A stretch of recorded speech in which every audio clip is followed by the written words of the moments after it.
اعوذ باللہ من الشیطان الرجیم بسم اللہ الرحمن الرحیم۔ اب یہاں سے شروع ہو رہا ہے 5ویں رکوع سے مسلسل 10 رکوع، مسلسل خطاب ہے بنی اسرائیل سے۔ البتہ ان میں ایک تقسیم ہے۔ پہلے رکوع میں دعوت ہے۔ دعوت جب ہوتی ہے تو آمادہ کرنا، تشویق، ترغیب، دل جوئی، نرمی، یہ دعوت کے اجزاء لا ينفک ہے۔ اس کے بغیر دعوت مؤثر نہیں ہوتی۔ لہذا ان 7 آیات میں یہ یوں سمجھیے کہ ان 10 رکوعوں کے لیے یہ بمنزلہ فاتحہ ہے۔ جیسے سورہ فاتحہ 7 آیتوں کی، ایسے ہی اس دعوت سابقہ امت مسلمہ کو دعوت دی جا رہی ہے۔ تو کس طرح دی جا رہی ہے؟ یہ کون تھے؟ یہ بھی مسلمان ہی تو تھے نا، کافر تو ہو گئے حضور کا انکار کر کے، ورنہ وہ موسیٰ کے ماننے والے، شریعت ان کے پاس، بڑے بڑے علماء ان میں، علم کا چرچا ان میں، سب کچھ تھا، ان کو دعوت دی جا رہی ہے۔ لیکن میں اس لیے آپ کو چاہتا ہوں، اس کو توجہ دلا رہا ہوں، آج اگر مسلمانوں میں جو غافل ہو گئے، اپنی حقیقت کو بھول گئے، اپنے فرض منصبی سے غافل ہو گئے، دنیا کے اور قوموں کی طرح کی ایک قوم بن کر رہ گئے، اگر کوئی ایک داعی گروہ کھڑا ہو، کوئی جماعت، کوئی فرد، اور اس سے جماعت بنے، تو ظاہر بات ہے سب سے پہلے اسے اسی امت کو دعوت دینی ہوگی، اس لیے کہ دنیا تو اسلام کو پہچانے گی اس امت کے حوالے سے۔ فزیشین ہیل بائی سیلف، پہلے یہ تو ٹھیک ہو، یہ کہیں پر صحیح اسلام کا نمونہ پیش کرے تو دنیا کو دعوت دے سکو گے، آؤ دیکھو یہ ہے اسلام۔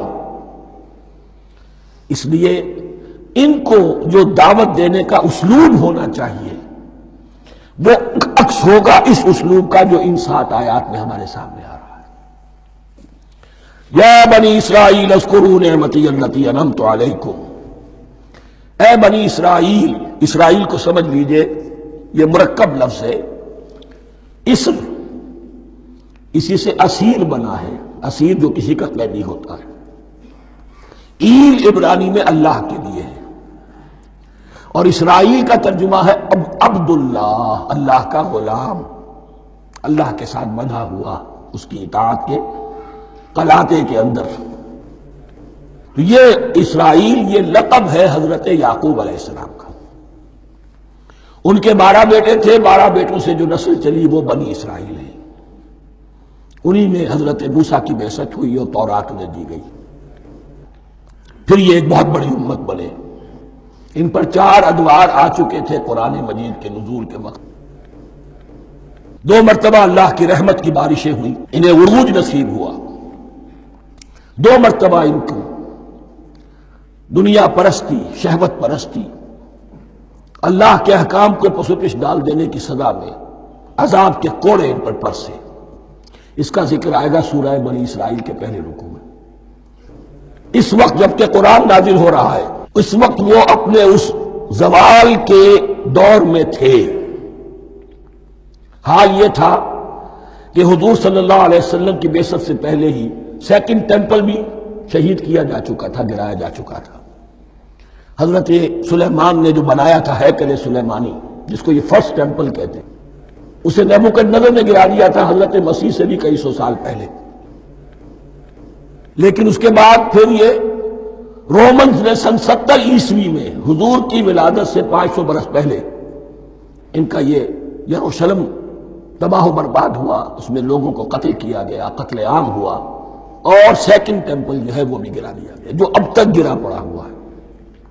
صرف ایک ویلنگ وال ہے جس کے پاس جا کر یہودی جو ہے ماتم کر لیتے ہیں، روتے ہیں، اور اب وہ بنانے پر تلے ہوئے ہیں اپنا 3rd ٹیمپل، اس کے نقشے بن چکے ہیں، بلو پرنٹ بن چکے ہیں۔ لیکن بہرحال جس وقت قرآن نازل ہو رہا تھا یہ بہت ہی پستی میں تھے۔ اس کے بارے میں فرمایا، اے بنی اسرائیل ذرا یاد کرو میرے اس انعام کو جو تم پر ہوا۔ وہ انعام کیا ہے؟ میں نے تمہیں اپنی کتاب دی، نبوت سے سرفراز فرمایا، اپنی شریعت تمہیں عطا فرمائی، تمہیں داؤد، تمہارے اندر داؤد اور سلیمان جیسے بادشاہ اٹھائے، جو بادشاہ بھی تھے، نبی بھی تھے۔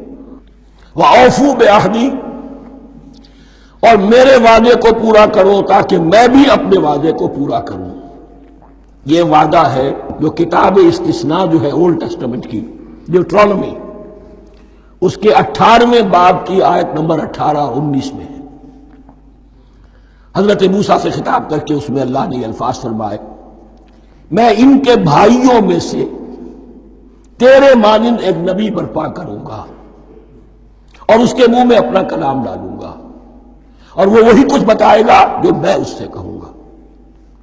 یہ گویا کہ حضرت موسیٰ علیہ السلام کی امت کو بتایا جا رہا تھا کہ نبی آخر الزماں آئیں گے اور تمہیں انہیں قبول کرنا ہے۔ قرآن مجید میں اس کا بڑا تفصیلی ذکر سورہ اعراف میں آئے گا انشاءاللہ، لیکن یہاں فرمایا اوفو بعہدی اوف بعہدکم، تم میرا عہد پیرا پورا کرو، میرے اس نبی کو تسلیم کرو، اس پر ایمان لاؤ، اس پر کی صدا پر لبیک کہو، تو میں تمہیں میرے انعام و اکرام اور بڑھتے چلے جائیں گے۔ وَإِيَّايَ فَارْهَبُونِ، اور صرف مجھ سے ڈرو۔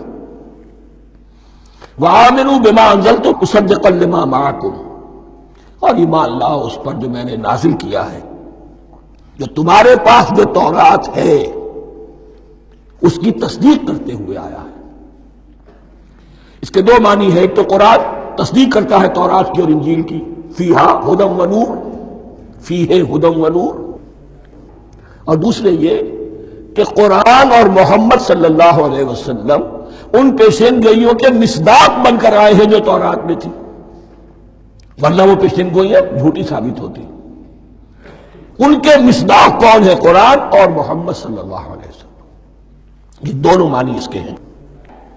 وَآمِنُوا بِمَا أَنزَلْتُ مُصَدِّقًا لِمَا مَعَكُمْ وَلَا تَكُونُوا أَوَّلَ كَافِرٍ بِهِ، اور دیکھو تم ہی سب سے پہلے ان کا کفر کرنے والے نہ بن جاؤ۔